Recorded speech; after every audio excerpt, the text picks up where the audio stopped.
Welcome to Madhu's embroidery and crafts. இந்த வீடியோவில் A3 சைஸில் sleeve design canva app use பண்ணி எப்படி ட்ரா பண்ணணும் அப்படிங்கிறத பார்த்துருவோம். இதுக்கு முந்தின 2 வீடியோஸில் நெக்லைன் மெஷர்மெண்ட்ஸ் எல்லாமே நம்ம பார்த்துருந்தோம். அதை வச்சு எப்படி ஒரு நெக் டிசைனுக்கு ட்ரா பண்ணிக்கலாம் அப்படிங்கிறத நம்ம பார்த்தோம். டிசைன்ஸ் ஸ்கெட்ச் பண்ணிக்கலாம் அப்படிங்கிறத பார்த்தோம். புதுசாக பார்க்குறவங்க அதை பார்த்துட்டு நீங்கள் இப்போ இந்த வீடியோவில் ஸ்லீவை எப்படி நம்ம மெஷர் பண்ணணும், எப்படி ஸ்லீவுக்கு மெஷர்மெண்ட் எடுத்துகிட்டு கேன்வா ஆப்பில் டிசைன் பண்ணணும் அப்படிங்கிறத தான் நம்ம இப்போ பார்க்க போகிறோம்.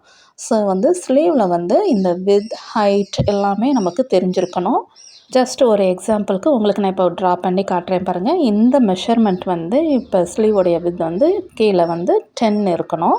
அண்ட் இந்த ஸ்லீவோடைய லென்த்து அதாவது ஹைட் மெஷர்மெண்ட் படி பார்க்கும்போது நான் இதில் 8 வச்சுக்கிட போகிறேன். ஸோ நீங்கள் உங்களுடைய sleeve length and width height எல்லாமே எவ்வளோ இருக்குதுன்னு பார்த்துட்டு அதுக்கப்புறம் கேன்வா ஆப்பில் போய் நீங்கள் என்ன பண்ணிக்கலாம், டிசைன் ஸ்கெட்ச் பண்ணிக்கலாம். ஸோ இந்த மெஷர்மெண்ட்டுக்குள்ளே தான் நான் இப்போ அந்த ஸ்லீவில் ஸ்கெட்ச் பண்ண போகிறேன். எக்ஸ்ட்ராவாக இந்த மாதிரி எக்ஸ்ட்ரா கிளாத்தில் நம்ம ஸ்டிச்சிங் பண்ணும்போது தேவைப்படும். அதையும் நீங்கள் நோட் பண்ணிக்கிடணும். ஸோ நான் இப்போ கேன்வா ஆப்பை நீங்கள் ஓப்பன் பண்ணிக்கிடணும். ஓப்பன் பண்ண பிறகு நமக்கு இந்த மாதிரி ஒரு பேஜ் ஓப்பன் ஆகும். இதில் கீழே இருக்கிற இந்த ப்ளஸ் சைனை கிளிக் பண்ணிக்கோங்க. கிளிக் பண்ணிவிட்டு செட்டிங்ஸில் ஓப்பன் பண்ணி நீங்கள் ஒரு சில நம்பர்ஸோடைய அட்ஜஸ்ட்மெண்ட் எல்லாமே நீங்கள் மாற்ற வேண்டியது இருக்கும். அதெல்லாம் மாற்றினதுக்கு பிறகு இந்த மாதிரியாக தான் ஒரு பேஜ் ஓப்பன் ஆகும். ஸோ நீங்கள் இப்போ புதுசாக பார்க்குறீங்க அப்படின்னம்னா நீங்கள் ஃபஸ்ட்டு 2 டியூட்டோரியல்ஸை நீங்கள் பார்த்துட்டிங்கன்னா உங்களுக்கு இப்போ நான் இதிலேருந்து சொல்கிறது உங்களுக்கு ஈஸியாக புரியும்.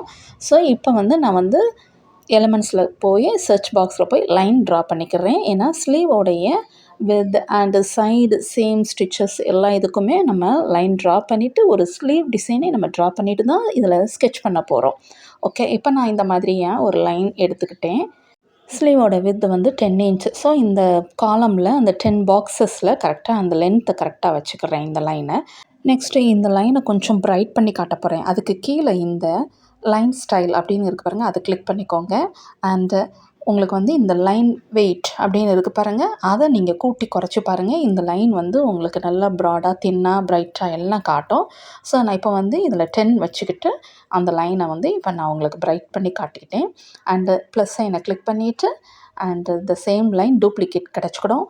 அதை இந்த மாதிரியாக மூவ் பண்ணிக்கிடணும். மூவ் பண்ணிவிட்டு ஸ்லீவில் சைடு ஸ்டிச்சுக்கு நமக்கு அந்த ஸ்டிச்சு இருக்கும் பார்த்திங்களா, அதில் எங்கே வேணும் அப்படிங்கிறத கரெக்டாக வச்சுக்கணும். கீழே அந்த வித் 10 இன்ச் இருக்கணும். ஸோ அதை கனெக்ட் பண்ணி தான் நம்ம இந்த லைனை கரெக்டாக சைடு சேம் ஸ்டிச்சஸ்க்காக இதை மார்க் பண்ணிக்கிடணும். இதையே திரும்ப டச் பண்ணிட்டீங்க அப்படின்னம்னா ப்ளஸ் இருக்கும். அந்த ப்ளஸ்ஸை கிளிக் பண்ணிட்டிங்கன்னா டூப்ளிகேட் கிடச்சிக்கிடும். அதை அதர் சைடு கொண்டு போய் மூவ் பண்ணி அதையும் நீங்கள் அரேஞ்ச் பண்ணி இந்த மாதிரி வச்சுருங்க. ஓகே, இது மாதிரி தான் இப்போ நமக்கு ஸ்லீவோடைய மார்க்கிங் இப்போ இருக்குது. நெக்ஸ்ட் ஸ்லீவோடைய லென்த் நம்ம மார்க் பண்ண போகிறோம். நம்ம ஃபஸ்ட்டு வீடியோ ஸ்டார்டிங்கில் நான் சொல்லியிருந்தேன் ஸ்லீவோடைய லென்த் 8 இன்ச் இருந்துச்சு. அதை எப்படி நம்ம இப்போ மார்க் பண்ணிக்கிட்ட போகிறோம் அப்படிங்கிறத பாருங்கள். இப்போ நீங்கள் பேக்குக்கு போனோடனே இப்படி நீங்கள் மூவ் பண்ணும்போது ட்ரா அப்படிங்கிறது ஒரு ஆப்ஷன் இருக்குது பாருங்கள், அதை கிளிக் பண்ணிக்கோங்க. அதை கிளிக் பண்ணும்போது நமக்கு இப்படி நிறைய பென்ஸாக காட்டுவாங்க. Blue pen, red pens, yellow and rose, இந்த மாதிரி பிங்க் கலர் எல்லாமே காட்டுறாங்கல்ல, அதில் உங்களுக்கு எந்த பென் வேணும் அப்படிங்கிறத நீங்கள் அதை சூஸ் பண்ணிக்கிடணும். இப்போ நான் ப்ளூ பென்னை நான் சூஸ் பண்ணிக்கிட்டேன். அண்ட் கலர் நான் சேஞ்ச் பண்ண போகிறேன். ஏன்னா பிளாக்லேயே நான் அவுட்லைன் போட போகிறேன். அதனால் கலர் கொடுத்துக்கிட்டேன். ப்ளூ பென் இப்போ என்ன ஆயிரும் அப்படின்னம்னா பிளாக் பென்னாக மாறிக்கிடும். அதை இப்போ உங்களுக்கு காட்டுறேன். பேக்குக்கு நீங்கள் போயிட்டு திரும்ப அந்த ப்ளூ பென்னை கிளிக் பண்ணி பார்த்தீங்க அப்படின்னோம்னா அது பிளாக்காக மாறிடுச்சு. இதை வச்சு இனிமேல் நம்ம என்ன செஞ்சுக்கலாம், நம்ம ட்ரா பண்ணிக்கிடலாம். ஸோ அகெயின் நான் என்ன செய்ய போகிறேன் அப்படின்னம்னா இந்த வெயிட் அப்படிங்கிறத மூவ் பண்ணி அந்த லைன் கொஞ்சம் தின்னாக வேணுமா இல்லை திக்காக வேணுமா ப்ராடாக வேணுமாங்கிறத நம்ம மூவ் பண்ணி பார்த்துக்கலாம். நம்பர் இங்கே சைடில் நமக்கு மாறும். ஸோ நம்ம ஃபஸ்ட்டு 26ன்னு வச்சு பார்ப்போம். இது பாருங்கள், நான் இப்போ மார்க் பண்ணும்போது கொஞ்சம் ப்ராடாக இருக்குது. ஓகே, எனக்கு இது பிடிக்கல. ஓகே, நான் என்ன பண்ணிக்கிட போகிறேன், இதை டெலீட் பண்ணிக்கிட போகிறேன். இந்த ட்ரா பண்ண இந்த லைனை நீங்கள் டச் பண்ணும்போது டெலீட் பட்டன் காட்டுவாங்க. நீங்கள் அதை டச் பண்ணிட்டீங்க அப்படின்னம்னா இது டெலீட் ஆயிரும். ஓகே, நான் அதை டெலீட் பண்ணிட்டேன். டெலீட் பண்ணது பிறகு திரும்பியும் நான் அந்த பிளாக் பென்னையே நான் கிளிக் பண்ணிக்கிட்டேன். ஸோ இப்போ நான் இந்த நம்பரை கொஞ்சம் சேஞ்ச் பண்ண போகிறேன். 26 இருந்ததை நான் 15 மாற்றிக்கிட போகிறேன். மாற்றிட்டு இப்போ நான் ட்ரா பண்ணி உங்களுக்கு காட்டுறேன். இந்த மாதிரியாக நமக்கு இப்போ ஸ்லீவோடைய லென்த்துக்கு இந்த மார்க் பண்ணிக்கிட்டோம். இப்போ இது எனக்கு ஓகே அப்படிங்கிறது ஆயிடுச்சு. ஸோ நான் என்ன பண்ணிட்டேன், இப்போ இதில் பேக்குக்கு வந்துட்டேன். பேக் வந்த பிறகு நம்ம வந்து எலமெண்ட்ஸை கிளிக் பண்ணிக்கிடணும். கிளிக் பண்ணிவிட்டு நம்ம சர்ச் பாக்ஸில் போய் ஃப்ளார் டிசைன்ஸ் எல்லாம் எப்படி எடுக்கணும் அப்படிங்கிறதெல்லாம் செகண்ட் டியூட்டோரியலில் உங்களுக்கு சொல்லிக் கொடுத்தேன். ஸோ நீங்கள் இதே மாதிரி டைப் அடித்து பார்த்துட்டு உங்களுக்கு எந்த ஃப்ளார் வேணும் அப்படிங்கிறத நீங்கள் சூஸ் பண்ணிக்கோங்க. பட் நான் வந்து இதுக்கு முந்தின வீடியோவில் சூஸ் பண்ண அதே ஃப்ளாரையே நான் சூஸ் பண்ணி இப்போ இந்த ஸ்லீவ் டிசைனுக்கு மேட்சிங்காகவே நம்ம என்ன பண்ண போகிறோம், போன வீடியோவுடைய நெக்லைனுக்கு ஏற்றாப்புலையே இந்த ஸ்லீவுக்கு டிசைன் பண்ண போகிறோம். ஓகே, இந்த ஃப்ளாரை நான் கிளிக் பண்ணிக்கிட்டேன். கிளிக் பண்ண பிறகு இதை எப்படி அரேஞ்ச் பண்ணணும் அப்படிங்கிறதும் பார்த்துக்கோங்க. ஃபஸ்ட்டு நான் சென்டரில் இருந்து தான் இப்போ நான் மார்க் பண்ண போகிறேன். ஸோ நீங்கள் என்ன பண்ணிக்கணும், இந்த ஃப்ளாரை வந்து டிக்ரீஸ் இன்க்ரீஸ் எல்லாமே பண்ணி பாருங்கள். உங்களுக்கு எந்த சைஸ் வேணும் அப்படிங்கிறத சேஞ்ச் பண்ணிவிட்டு ப்ளஸ் சைனை கிளிக் பண்ணிக்கிட்டீங்க அப்படின்னோம்னா உங்களுக்கு ஒரு டூப்ளிகேட் கிடச்சிக்கிடும். நீங்கள் எங்கெல்லாம் வேணும் அப்படிங்கிறத நீங்கள் அரேஞ்ச் பண்ணுங்கள். இந்த ஸ்லீவுக்குள்ளே தான் இந்த டிசைன்ஸ் இருக்கணும். இப்போ நான் வந்து இந்த கேன்வா ஆப்பை வந்து மொபைலில் தான் நான் என்ன செஞ்சுக்கிட்டு இருக்கேன், டிசைனை வந்து செட் பண்ணி உங்களுக்கு ஒரு டியூட்டோரியலாக போட்டு கொடுக்குறேன். ஸோ மொபைலில் யூஸ் பண்ணியும் நீங்கள் என்ன பண்ணிக்கலாம், இந்த டிசைனை நம்ம ஸ்கெட்ச் பண்ணிக்கலாம். புதுசாக பார்க்குறவங்களுக்கு வந்து இப்போ இந்த டியூட்டோரியல் வந்து கொஞ்சம் புரியாத மாதிரி இருக்கும். பட் நீங்கள் வந்து இதுக்கு முந்தின 2 டியூட்டோரியல்ஸும் நீங்கள் கண்டிப்பாக பாருங்கள். பார்த்தோன்னே இது ரொம்ப ஈஸியாக இருக்கும். இந்த ஸ்லீவை நம்ம எப்படி டிசைன் பண்ணி நம்ம ஒரு ஸ்கெட்ச் பண்ணிக்கலாம், டிசைன்ஸ் எல்லாம் நம்ம க்ரியேட் பண்ணலாம் அப்படிங்கிறது உங்களுக்கு யூஸ்ஃபுல்லாக இருக்கும். ஓகே, இப்போ நான் பாருங்கள் நிறைய டூப்ளிகேட்ஸ் எல்லாம் எடுத்து இந்த ஃப்ளார் டிசைனை வந்து ஜஸ்ட் ஒரு அரேஞ்ச் பண்ணிக்கிட்டு இருக்கேன்.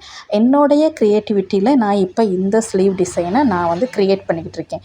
உங்களுக்கு எந்த மாதிரி டிசைன்ஸ் வேணும் அப்படிங்கிறத நீங்கள் க்ரியேட் பண்ணிவிட்டு உங்களுக்கு பிடிச்ச டிசைன்ஸை நீங்கள் என்ன செஞ்சுக்கலாம், ஸ்கெட்ச் பண்ணிக்கலாம். ஓகே, இப்போ நான் பாருங்கள் லாஸ்ட்டாக ஒரு ஃப்ளாரை கரெக்டாக என்ன பண்ணிவிட்டேன், அந்த இடத்துல கரெக்டாக வச்சுட்டேன் லைன் எடுத்துக்கிட்டேன். இதில் நான் சென்டரில் வந்து அந்த லைன் டயக்ராமையும் கொஞ்சம் கொடுத்து அந்த எம்டி ஸ்பேஸ் எல்லாம் ஃபில் பண்ண போகிறேன். அகெயின் இந்த லைன் வந்து கொஞ்சம் தின்னாக இருக்குது, அதை கொஞ்சம் திக்காக ப்ரைட்டாக காட்ட போகிறேன். அதுக்கு இந்த லைன் ஸ்டைல் அப்படிங்கிறத நீங்கள் கிளிக் பண்ணிக்கோங்க.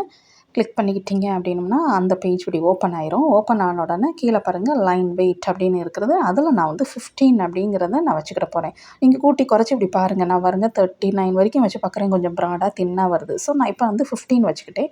இது எனக்கு போதும் அப்படிங்கிறனால அதையே நான் வச்சு என்ன செஞ்சுக்கிறேன், ப்ளஸ் சைனை வச்சு கிளிக் பண்ணிவிட்டு டூப்ளிகேட் எடுத்து இந்த சென்டரில் இந்த ஃப்ளாருக்கு இருக்கிற இன்னர் கேப்பில் இருக்கிற இதெல்லாம் லைனை வந்து அரேஞ்ச் பண்ண போகிறேன். இதே மாதிரி தான் நான் எல்லா லைனையும் அரேஞ்ச் பண்ணிக்கிட்டு இருக்கேன். நீங்கள் ஃபஸ்ட்டாக ஒரு டிசைன் இந்த மாதிரி நீங்கள் டிஜிட்டல் இதில் நீங்கள் ஸ்கெட்ச் பண்ணுறீங்க அப்படின்னம்னா சிம்பிளாக டிசைனாக ஒரு ஸ்கெட்ச் பண்ணி பாருங்கள். ஃபஸ்ட்டு எடுத்த உடனே ஹெவியாக ஹார்ட் ஒர்க் பண்ணி எடுக்காதீங்க. ஸோ பாருங்கள், உங்களுக்கு நான் ஈஸியாக ஒரு ஃப்ளார் டிசைன்ஸ் அண்ட் லைன்ஸ் இந்த மாதிரியான டிசைனை வச்சே நம்ம என்ன செஞ்சுக்கலாம், ஒரு நெக் டிசைனுக்கும் ஸ்லீவுக்கும் நம்மளாலையும் டிசைன் பண்ண முடியும். ஓகே, இப்போ பாருங்கள் இந்த மாதிரியான எல்லா லைனையும் நம்ம ட்ரா பண்ணி முடிக்கிறோம். இப்போ இந்த லைன்ஸ் எல்லாம் ட்ரா பண்ணி எப்படி மூமெண்ட்ஸ் கொடுத்து நம்ம செஞ்சு அரேஞ்ச் பண்ணியிருக்கோம் அப்படிங்கிறது இப்போ உங்களுக்கு கொஞ்சம் ஈஸியாக புரிஞ்சிருக்கும். நெக்ஸ்ட் கொஞ்சம் புட்டாஸ் எல்லாமே நம்ம கொஞ்சம் என்ன செய்ய போகிறோம், அந்த ஸ்பேஸில் ஸ்லீவில் அங்கங்கே என்ன செஞ்சுக்கிட்ட போகிறோம், கொடுத்து ஃபில் பண்ணிக்கிட போகிறோம். அதுக்கும் நான் எப்படி பண்ணணும் அப்படிங்கிறத உங்களுக்கு காட்டுறேன். ஓகே, இப்போ நான் கொஞ்சம் கேப் இருக்குது, அந்த கேப்லேயும் டூப்ளிகேட் எடுத்து இந்த லைன்ஸ் எல்லாத்தையும் இந்த மாதிரி ஸ்பேஸ்லையும் ஃபில் பண்ணி முடிச்சிட்டோம் அப்படின்னம்னா நமக்கு இப்படி ஒரு சென்டராக இந்த மாதிரி ஒரு ஸ்லீவ் டிசைன் இப்போ நமக்கு கிடைக்கிது. ஓகே, இப்போ நம்ம புட்டாஸ் எப்படி நம்ம செட் பண்ணிக்கலாம் அப்படிங்கிறத இப்போ பார்த்துருவோம். இப்போ புட்டா மார்க்கிங் பண்ணுறதுக்கு கீழே இந்த மாதிரி மூமெண்ட்ஸ் கொடுங்க. அதில் ட்ரா அப்படிங்கிறது இருக்குது பாருங்கள். அகெயின் அதை நீங்கள் கிளிக் பண்ணிட்டீங்க அப்படின்னம்னா நிறையா பென்ஸ் காட்டுறாங்கல்ல, அதில் நான் ப்ளூ பென் எடுத்துக்கிட்டேன் அதை கலர் சேஞ்ச் பண்ணிக்கிட்டேன், பிளாக் கலராக மாற்றிக்கிட்டேன். பிளாக்கை மாற்றின உடனே உங்களுக்கு இப்போ வந்து அந்த புட்டா சைஸ் எவ்வளோ வேணும் அப்படிங்கிறத நம்ம செலக்ட் பண்ணிக்கிட போகிறோம். அதுக்கு திரும்ப வந்து அந்த வெயிட் அப்படிங்கிறத நீங்கள் மூவ் பண்ணி பாருங்கள். உங்களுக்கு எந்த சைஸுக்கு வேணுங்கிறத அந்த நம்பர் கவுண்டிங்ஸ் எல்லாம் மாறுது. ஸோ நான் இப்போ வந்து 30 வச்சுக்கிட்டேன். அதில் எங்கெங்கே வேணும் அப்படிங்கிறத ஜஸ்ட்டு உங்கள் ஃபிங்கரால் நீங்கள் என்ன பண்ணிக்கலாம், இந்த மாதிரி நீங்கள் டச் பண்ணிக்கிட்டீங்க அப்படின்னம்னா அந்த புட்டாஸ் எல்லாம் அந்த இடத்துல வந்து அந்த பென்னை வச்சு நம்ம மார்க் பண்ணுற மாதிரி ஈஸியாக இருக்கும். இதுதான் புட்டாஸ் மார்க்கிங். நான் ஸ்லீவோடைய ஸ்கெட்சிங்ஸ் எல்லாம் முடிச்சிட்டோம். ஸோ நான் இப்போ வந்து செட்டிங்ஸுக்கு போயிட்டு கிளியர் கைட்ஸ் கொடுத்துட்டு கிளியர் பண்ணிட்டிங்கன்னா அந்த காலம் எல்லாம் போயிடுச்சு. இப்போ அந்த ஃப்ளார் வந்து கொஞ்சம் டல்லாக காட்டுது. அதை கிளிக் பண்ணிவிட்டு கீழே இந்த கலர் அப்படிங்கிற ஆப்ஷனை கிளிக் பண்ணிக்கோங்க. உங்களுக்கு கலர் வந்துடும். நிறைய கலர்ஸ் காட்டுவாங்க. அதில் உங்களுக்கு என்ன கலர் வேணும் அப்படிங்கிறத நீங்கள் டிசைட் பண்ணிக்கோங்க. ஃபஸ்ட்டு நான் வந்து எல்லோவை சூஸ் பண்ணிக்கிட்டேன். பட் எனக்கு வந்து கொஞ்சம் ப்ரைட்டாக வேணும் அப்படிங்கிறனால பிளாக்கை சூஸ் பண்ணிக்கிட்டேன். இதில் பாருங்கள் சேஞ்ச் ஆல் அப்படிங்கிற ஆப்ஷன் இருக்குது பாருங்கள். அதை கிளிக் பண்ண உடனே எல்லா ஃப்ளார்ஸும் பிளாக் கலரில் ப்ரைட்டாக சேஞ்ச் ஆயிடுச்சு. நெக்ஸ்ட்டு இந்த ஆரோ மார்க்கை நீங்கள் கிளிக் பண்ணிக்கிட்டிங்கன்னா உங்களுக்கு டவுன்லோட் ஆகிக்கிடும். உங்கள் கேலரியில் இந்த ஸ்லீவ் டிசைன்ஸ் இருக்கும். ஓகே, இந்த வீடியோ உங்களுக்கு யூஸ்ஃபுல்லாக இருக்குது அப்படின்னா இது வரைக்கும் மதுஸ் எம்ப்ராய்டரி அண்ட் கிராஃப்ட்ஸுக்கு சப்ஸ்கிரைப் பண்ணாதவங்க சப்ஸ்கிரைப் பண்ணிக்கோங்க.